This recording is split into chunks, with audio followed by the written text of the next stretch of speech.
Hello, I'm going to be doing an overnight expedition on a very small boat. It's a Sportyak 213. This boat is actually 50 years old.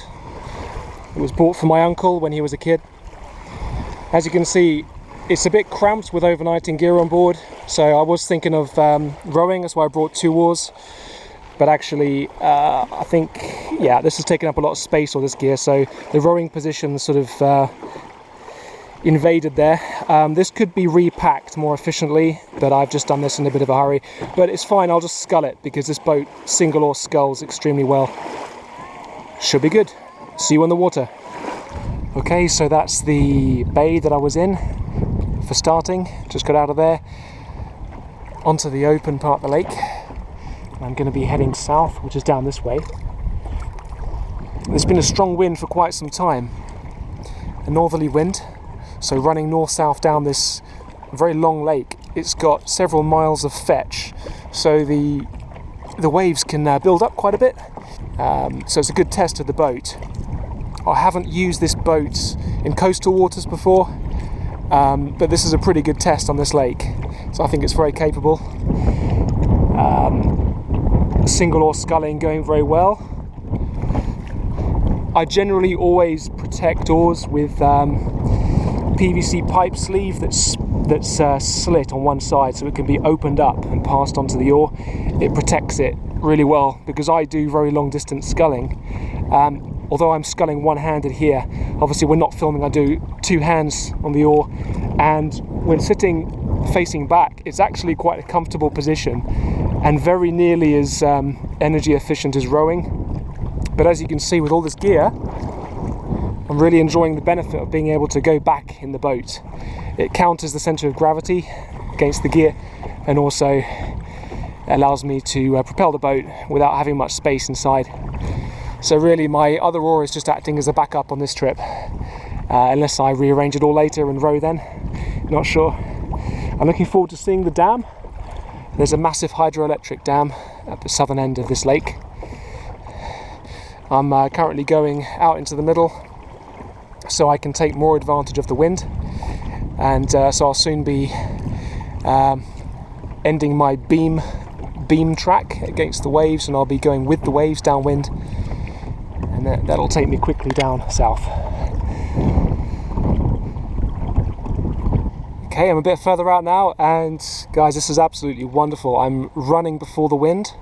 The extra windage of my gear is helping me sail with a bit more speed than normal, and I'm just using the oar as a rudder, so I've got some speed through the water. The rudder has authority. All I have to do is twist it like this, and I can actually steer left and right, or just keep myself tracking straight. This is absolutely wonderful. Worst case scenario tomorrow is that I'll be fighting the same wind coming back, but if that happens, I'll just stick close to shore where there's more friction on the air and the wind will be less strong, and come back that way. But hopefully, yeah, I won't have conditions like this coming back tomorrow.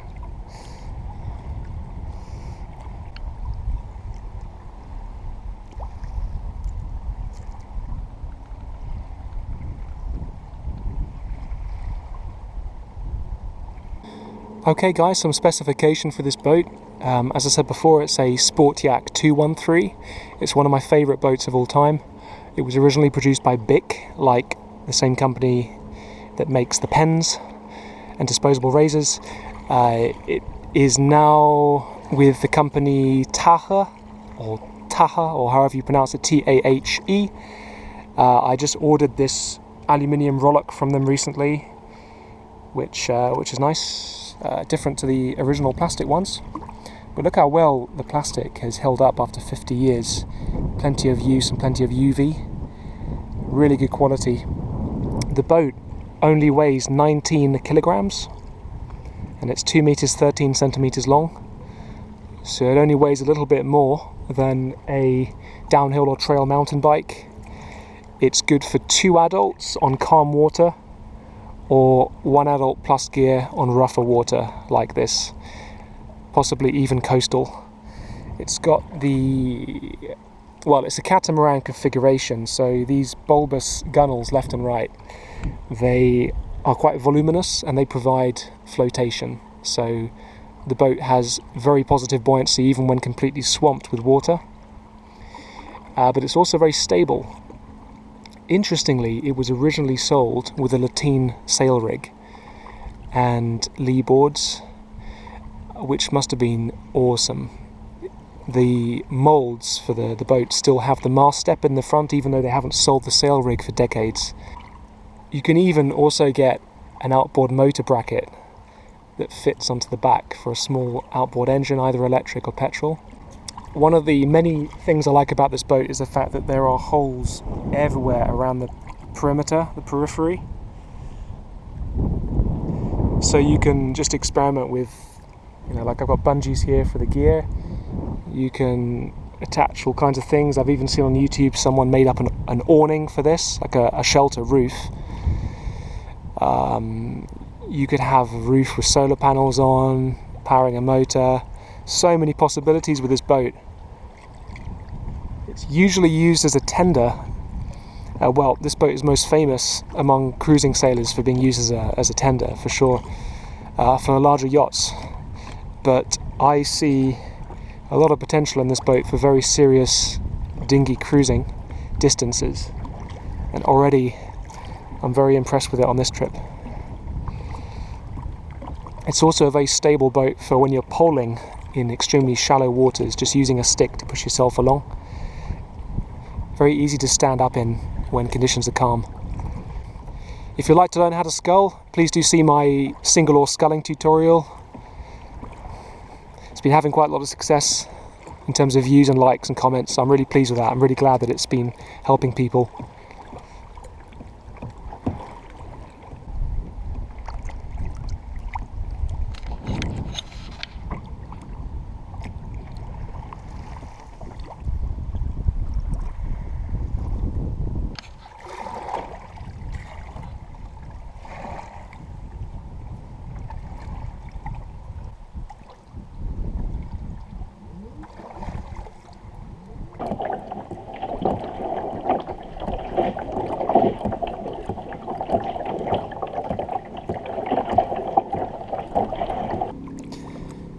When you're sculling facing backwards like this, one or two-handed, on a tiny boat, it's easier physically to do it facing backwards. Obviously you lose the general sculling advantage of being able to see ahead.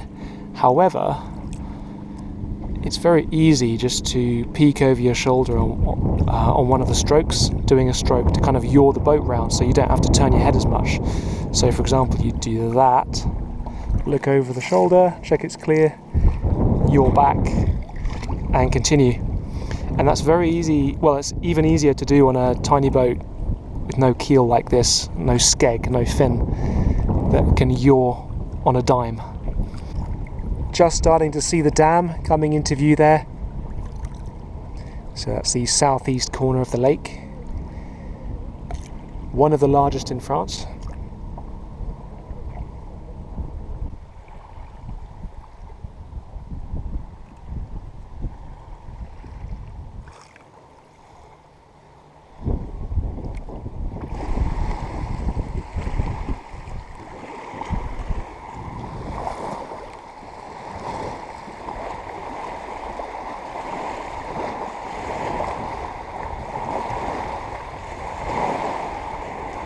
Okay, so came from over there straight to this southern beach.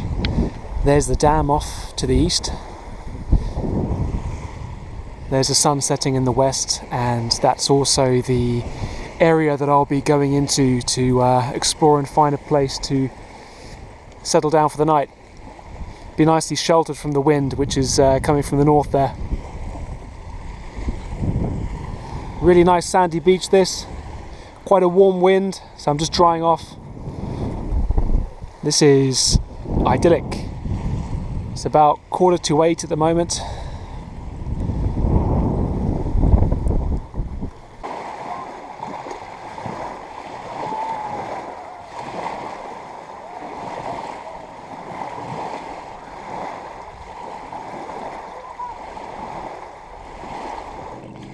just left that beach, heading into the area for tonight, but spotted this sailboat in the way, moored here.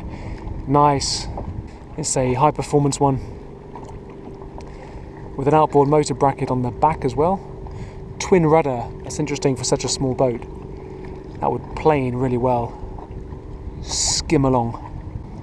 Okay, let's head on over there.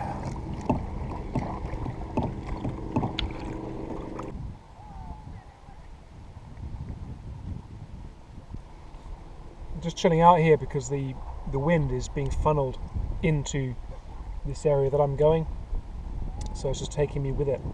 So I figured that I could just have my dinner while cruising in before the wind. Nice and efficient that way.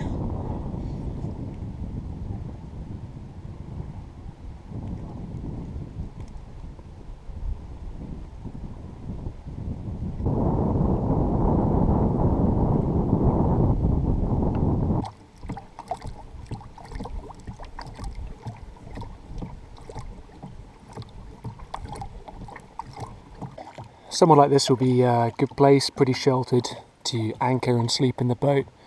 What I'm looking for though is somewhere that doesn't have too steep a descent into the water on the shore, so I can more easily climb on the shore and just unload some gear there before anchoring off in the boat to sleep. So somewhere a bit flatter on the shore.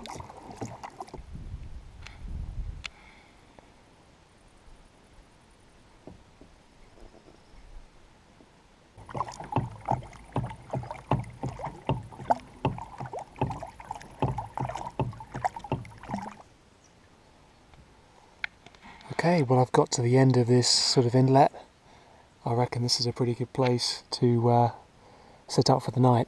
Very sheltered. The ground seems quite firm. I pressed it with an oar. So I'll get on shore now, start setting up.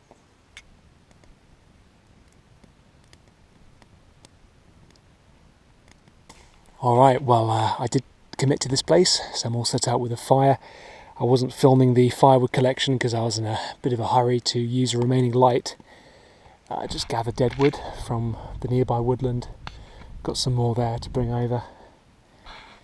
I've bundled up rocks around the fire so they'll be nice and hot for a long time after the fire dies out, so I can leave stuff to dry out like my shoes, shorts, towel and so on. Have some more food, and then the plan will be after that just to set up the lines to the boat so it doesn't drift away when I'm on it. Then I'll push myself out and I'll be able to sleep out in the middle.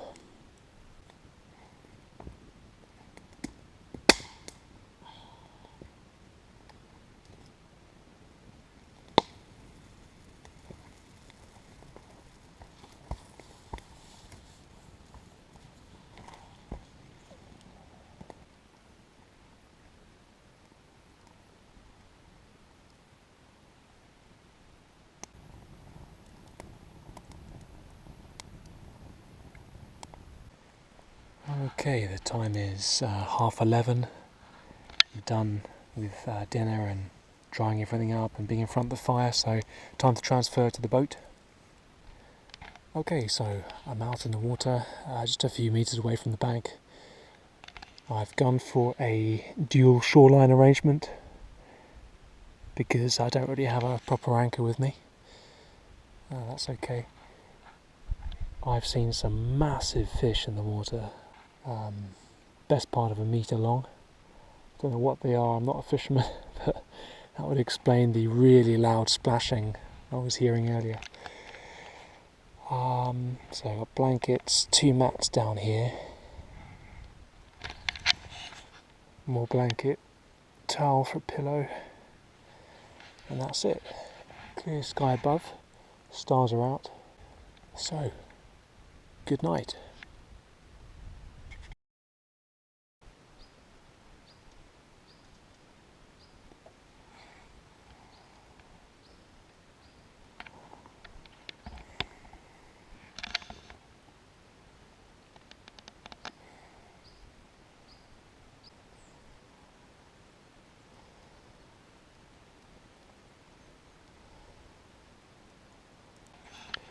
I just had a bit of breakfast and warmed up again with a fire. Gonna head back out in the water now on the way home. Alright, so I've come out of that inlet that I stayed in last night, and the conditions are looking okay. Wind looks to be possibly same direction as yesterday evening, but a lot calmer at this time, so should be fairly easy getting back. Overall, been a good trip. Happy with the fact that this tiny boat can handle overnighters. It was okay to sleep in, but I could have definitely done with a sleeping bag. All I had was blankets, so I don't actually have a sleeping bag with me here in France this summer, but that's a learning point for next time. I think the boat has a lot of potential, especially if you put more time into maximising every bit of space on it, thinking through the bags and how they're arranged and how they're placed on the front, the foredeck. I think will make the boat cruise even better.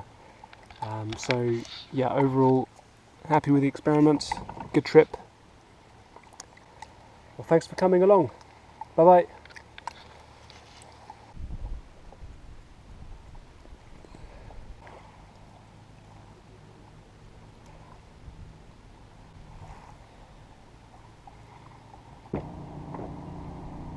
From base, how do you read?